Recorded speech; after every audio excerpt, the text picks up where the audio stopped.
follow the journey of these vehicles from the volunteers to the front lines and tell you the story how they save lots of lives. Let's take a look!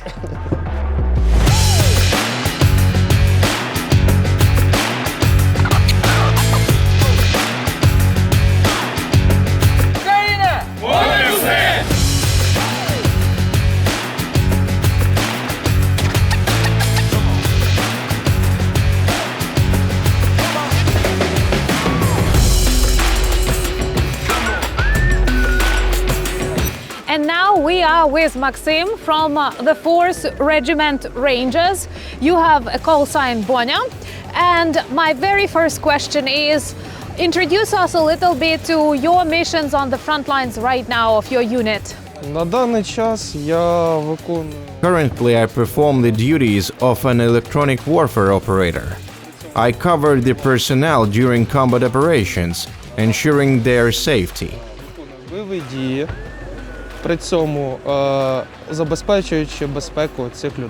This is the war of the 21st century with drones, jamming systems and many other robots and devices changing a lot, not only on the front lines but also deep inside the rear. And my next question will be about this dynamics of war, how quickly technologies changes. And do you feel that Ukrainian soldiers already have a lot of skills and experiences to share with our allies in Europe and America? Yes, indeed. There is a war of technologies going on right now. Technology does not stand still. Every time a new drone appears, we detect new frequencies and new types of UAVs. In response, we also develop. We select frequencies and master new EW systems provided by partners and the state. So yes, I believe this is a war of technologies. Actually, I think that is a great magic of all NAFO convoys, that these cars, these trucks are prepared for such new conditions of war, protecting more of the Ukrainian soldiers. Once again, thank you so much for that. And each of these vehicles has a very important story behind it. And once again, returning to this mission of people who choose to stand together with Ukraine, who might have chosen not to pay attention to this war, hoping it will, do not reach them personally. But we are very grateful to people, volunteers who work with these cars, who equip them, who deliver them here. And that's why I'm so honored to invite German battalion. It was their campaign and their mission. Why have you decided to support Ukraine and to join NAFO convoys? What personally made you be here?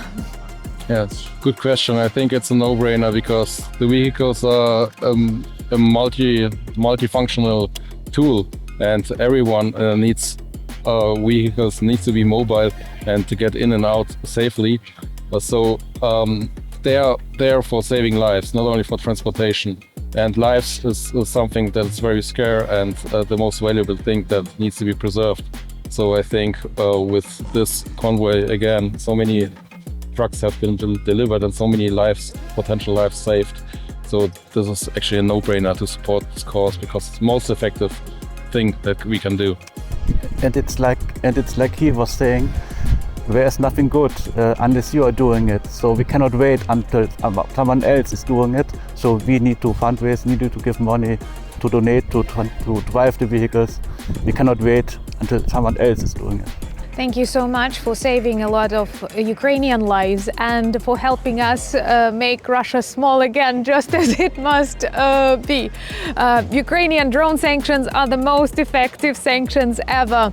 So it's a great honor to share this patch with you, and may it protect you. Thank you very much. Another patch, it's from the DACH battalion, so this is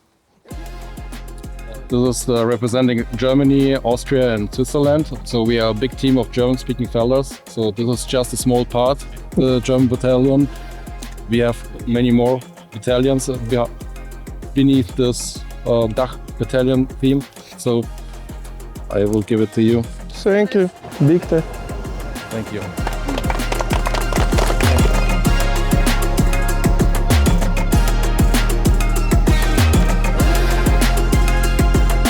Thank you to German battalion for this vehicle provided for the EW personnel.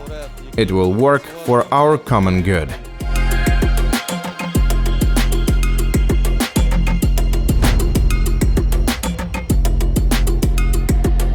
Hey guys, Corrie Nieto here. Today I'm here with Vasily, or Cheerful in English. He fought in the Kharkiv counteroffensive as well as the Bakhmut Soledar defensive. And his unit was formed in Kharkiv. Can you talk about the Kharkiv counteroffensive? Yes, of course. The Kharkiv counteroffensive was a very nice experience. No one expected such a large-scale breakthrough of the front line, which happened that autumn in 2022. Our unit was, you could say, at the forefront of these events. It is very hard to describe the emotions because they were very different. But the operation went not as everyone expected, in a good way. So your unit took place on this counteroffensive as well as some defensive operations. Can you talk about experiences from both?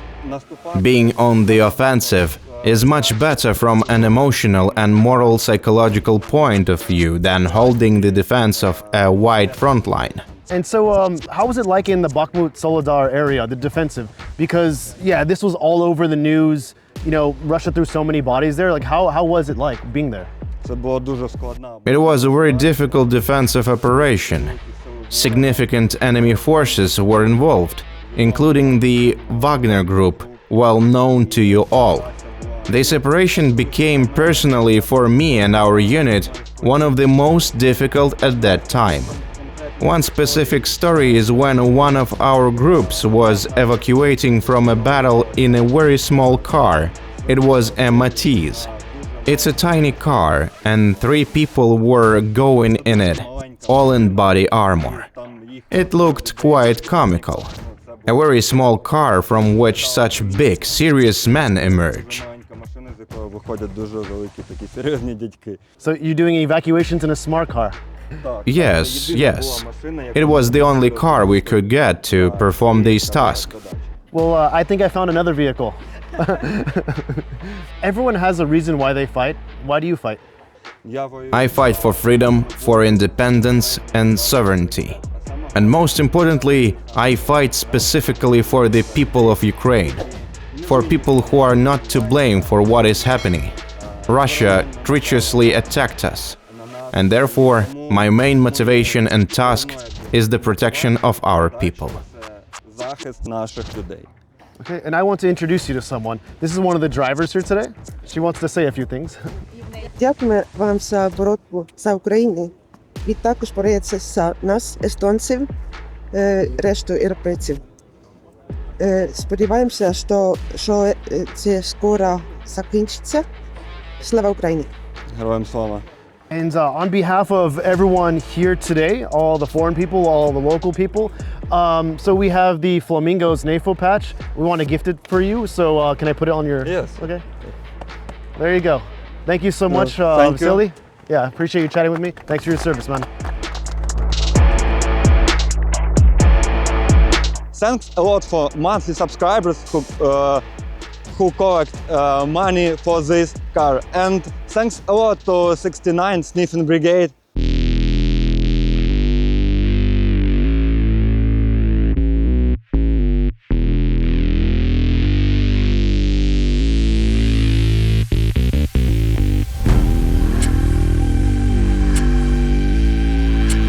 Hey guys, today I'm with student and Popeye. Popeye, right? Well, yeah, 34th Coastal Defense Brigade. I've never met anybody from Coastal Defense Brigade. Can you tell me what's it like in this unit? After the deoccupation of Kherson, we mined the right bank, the Antonivsky Bridge. Effectively, we mined the entire front line in the Kherson direction. We went to the islands, built observation posts. Since I went to Poland for sapper training, I was a sapper in the group. I was engaged in detecting explosive ordnance. We cleared paths and ensured the group's passage to the observation posts. So, you were in Kherson right after liberation. Can you talk about what was that like, the experience? seeing all the joy from joy of the people that are now liberated? It was very enchanting. People were very satisfied. You rarely get to see such an amount of positivity. People were simply happy.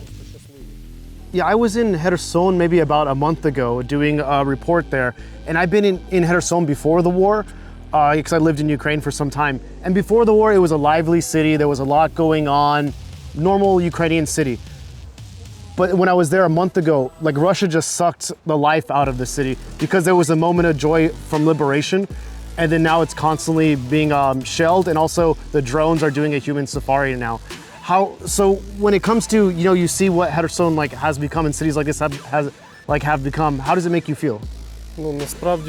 In reality, it is very hard for the civilian population there right now. You know yourselves that there is constant shelling. The aggressor country does not care where it shoots, why, or what for. They just conduct chaotic fire. And yeah, like I see here that one of you guys had to withdraw one of your comrades that got injured. Can you talk about this whole experience, in a battlefield, and then now you have to, save one of your friends?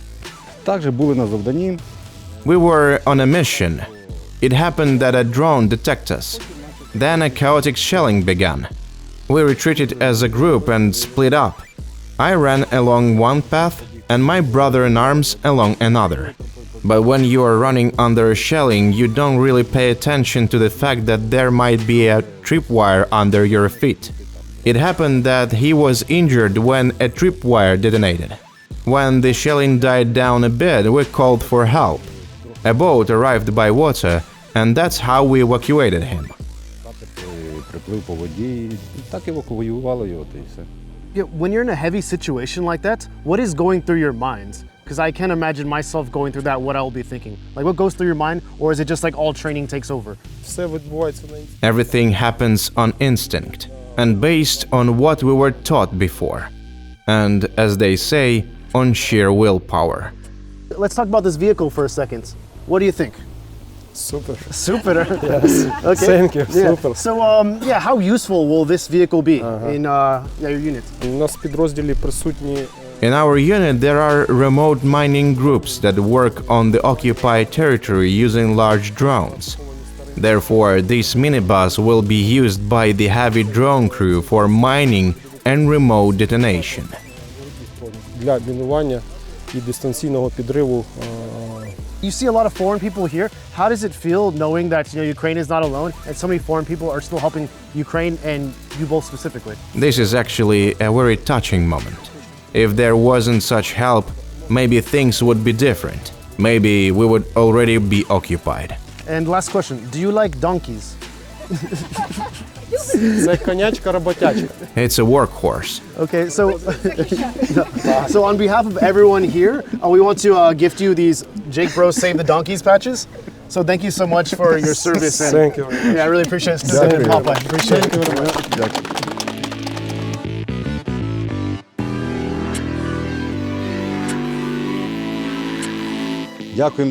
Thank you, Jake, for the funds raised for this wonderful vehicle. Thank you and your subscribers.